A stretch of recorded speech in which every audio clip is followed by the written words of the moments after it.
Welcome back! Today I'm going to teach you how to make a monster puppet from scratch. Everything from the pattern all the way to the finished puppet.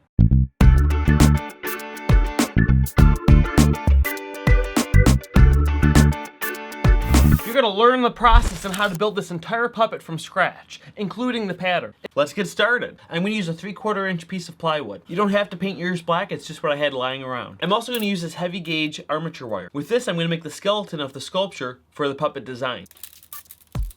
I'm going to bend a loop for the hand so it doesn't poke through the clay. Then I'm going to make a loop for the head. How big you make it should kind of depend on your design.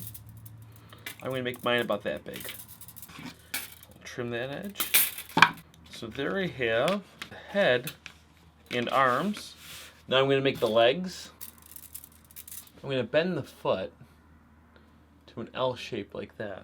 Then just decide how tall you want it to be in proportion. The proportions of your puppet will differ from mine depending on your design.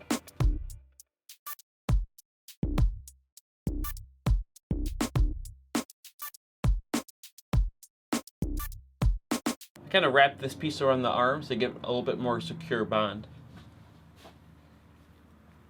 I'm going to make a little bit of a waist here too so that the clay has less of a chance of sagging down. Just wrapped it around like that.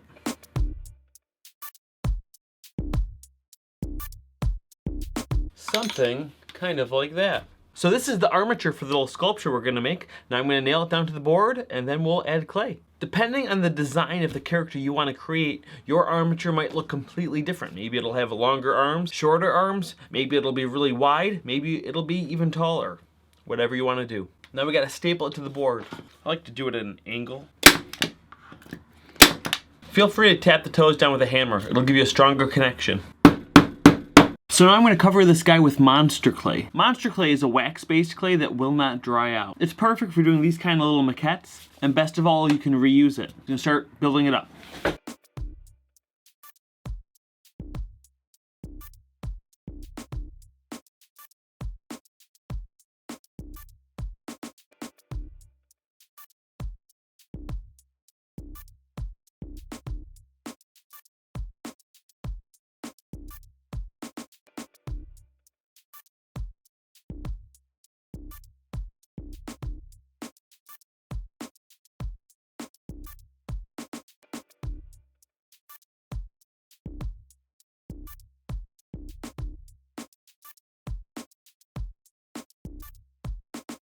Alright, pretty much have a rough shape of the character that I want to create. You may have seen me using this tool. It's called a rake and it's used just like a rake you would use in your garden. It's for leveling out those surfaces. It's made out of a thin saw blade and a paintbrush handle.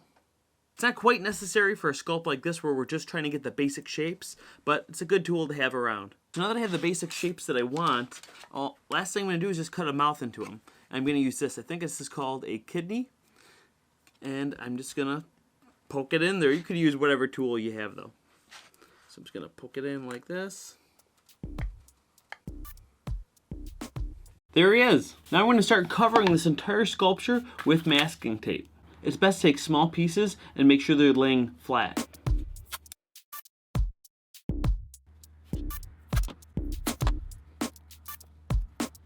Now I'm going to draw seam lines. I made a video similar to this last year. You can see that right here. I had a ton of people ask me where to draw the lines for the pattern. It's not an exact science, and it depends on the detail of your sculpture. The more details you have in your sculpture, the more darts and lines you're going to want to make in there. This is a sculpture with very basic shapes. And when I'm doing a puppet with basic shapes, I try to make it as uncomplicated as I can. Essentially what you want to envision is taking this layer of tape and trying to lay it out flat. If I was to pull it off like a shell right now, it's a 3D form. And I want to cut it in ways that'll lay it as flat as possible. I'm going to start by making a symmetrical line as best I can.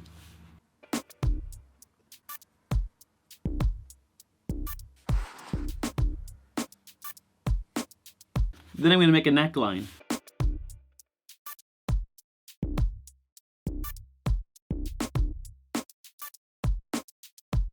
Then I'm probably going to come down to about where the bottom starts and make a line.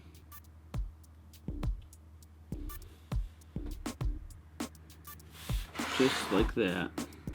I'm going to make the seam on the back of the leg, going right down the middle. Put some darts on the head here so we can get it to lay flat.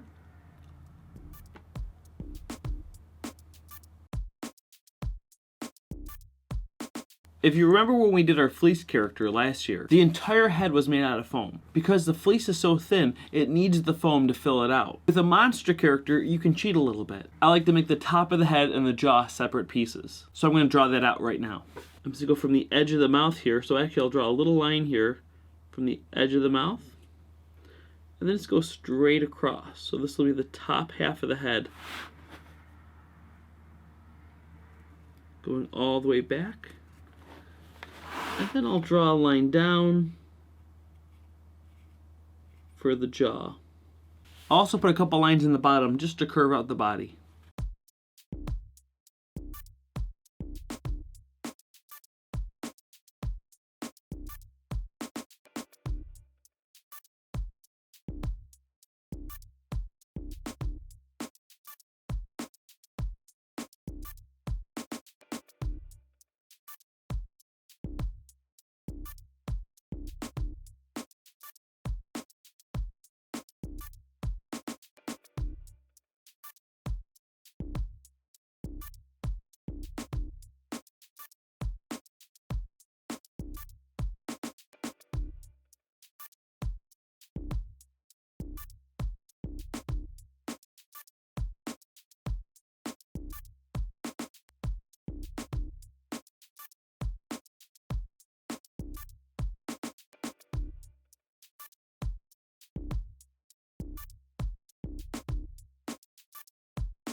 After I drew my darts, I realized that I did more than I needed.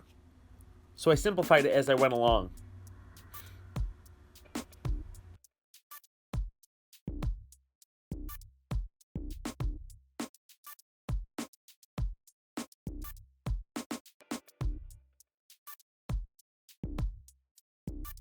If you look here, I only put one strap of tape around the arm. That's just to get the circumference. Now I can transfer this to the paper. Let me measure the arm. The arm is 3 inches on this model.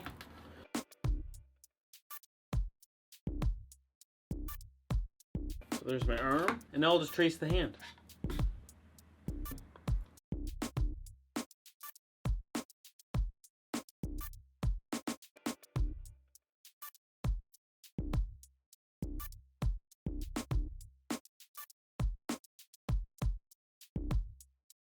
Lastly, for the foot, I'm just going to measure it and redraw it.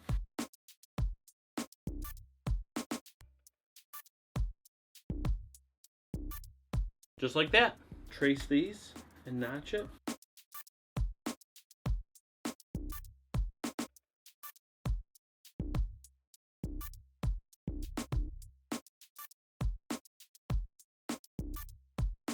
I want to scale up this puppet to be about 22 inches tall. Right now this figure is 9.5 inches, so I'm going to do a little bit of math. First thing I have to do is 22 times 100, which is 2,200.